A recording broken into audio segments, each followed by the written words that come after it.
Hello, তুই জামাইকে নিয়ে তাড়াতাড়ি আমাদের এখানে চলে আয়। ওই মেয়ে আমাকে অনেক অপমান করেছে।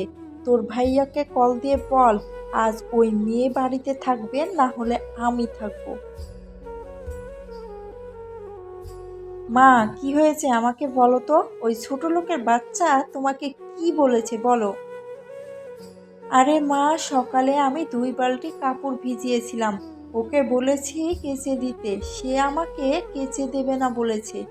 বরঞ্চ সে আমাকে উল্টো হুকুম করেছে, আরো অনেক খারাপ খারাপ কথা বলে আমাকে গালিগালাজ করেছে মা।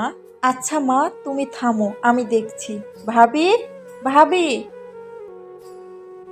তোমার এত বড় সাহস, তুমি আমার মাকে হুকুম করো, মাকে কাজ করতে বলো।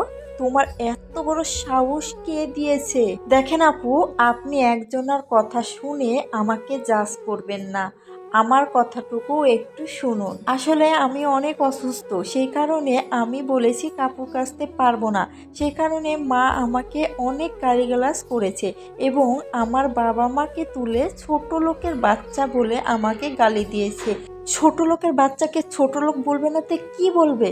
তোমার সাহস হয় কি করে আমার মাকে হুকুম করা? তোমাকে নিয়ে এসেছে কি এমনি এমনি? বাড়িতে বসে থেকে খাবার খাওয়ানোর জন্য কি তোমাকে নিয়ে এসেছি?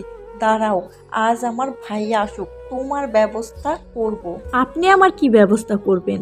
আপনি আগে আপনার সংসারটা সামলান। নিজের সংসারটা সামলাতে পারেননি।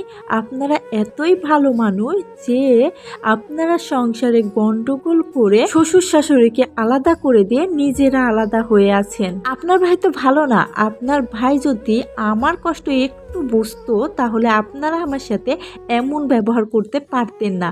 যে সংসার ননদের কথাই চলে সেই সংসারে আমি থাকবো না। এত বড় সাহস, আমার মাকে কাজ করতে বলে, আমার সংসার নিয়ে আমাকে কথা শোনায়। তুমি এই সংসারে কিভাবে থাকো সেটার ব্যবস্থা আমি করছি। হ্যাঁ মা, ওর ব্যবস্থাটা আগে করতে হবে। ওই মেয়েকে কোনোভাবে এই সংসারে থাকতে দেয়া যাবে না। তুমি সেই বিষয়ে ভাবো না মা। ভাইয়া আসুক, ভাইয়ার সাথে আমি নিজেই কথা বলবো। আমিও দেখব সে কিভাবে এই সংসারে থাকে। আমাদের সমাজে প্রায় প্রত্যেক পরিবারেই এমন ঘটনা ঘটছে। ননদ এবং শাশুড়ির কথায় সংসার চলে, আর তখনই শুরু হয় সংসারের ঝামেলা।